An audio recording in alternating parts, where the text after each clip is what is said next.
Livre des Proverbes, chapitre 6.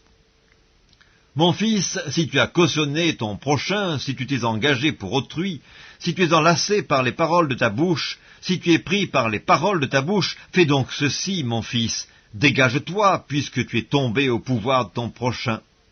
Va, prosterne-toi et fais des instances auprès de lui, ne donne ni sommeil à tes yeux, ni assoupissement à tes paupières. Dégage-toi comme la gazelle de la main du chasseur, comme l'oiseau de la main de l'oiseleur. Va vers la fourmi, paresseux, considère ses voies et deviens sage. Elle n'a ni chef, ni inspecteur, ni maître. Elle prépare en été sa nourriture, elle amasse pendant la moisson de quoi manger. Paresseux, jusque à quand seras-tu couché? Quand te lèveras-tu de ton sommeil?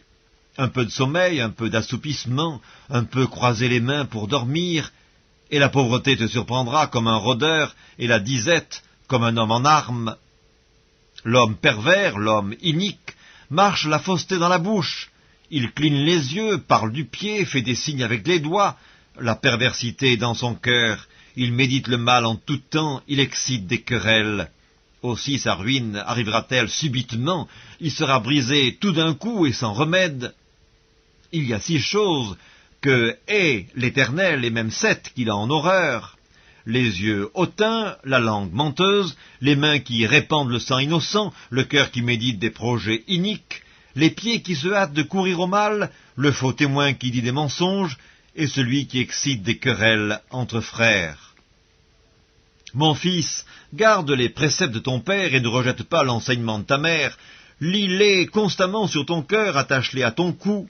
Ils te dirigeront dans ta marche, ils te garderont sur ta couche, ils te parleront à ton réveil, car le précepte est une lampe et l'enseignement une lumière, et les avertissements de la correction sont le chemin de la vie. Ils te préserveront de la femme corrompue, de la langue doucereuse de l'étrangère. Ne la convoite pas dans ton cœur pour sa beauté, et ne te laisse pas séduire par ses paupières, car pour la femme prostituée, on se réduit à un morceau de pain, et la femme mariée tend un piège à la vie précieuse. Quelqu'un mettra-t-il du feu dans son sein sans que ses vêtements s'enflamment? Quelqu'un marchera-t-il sur des charbons ardents sans que ses pieds soient brûlés? Il en est de même pour celui qui va vers la femme de son prochain. Quiconque la touche ne restera pas impuni. On ne tient pas pour innocent le voleur qui dérobe pour satisfaire son appétit quand il a faim. Si on le trouve, il fera une restitution au septuple, il donnera tout ce qu'il a dans sa maison. Mais celui qui commet un adultère avec une femme est dépourvu de sens.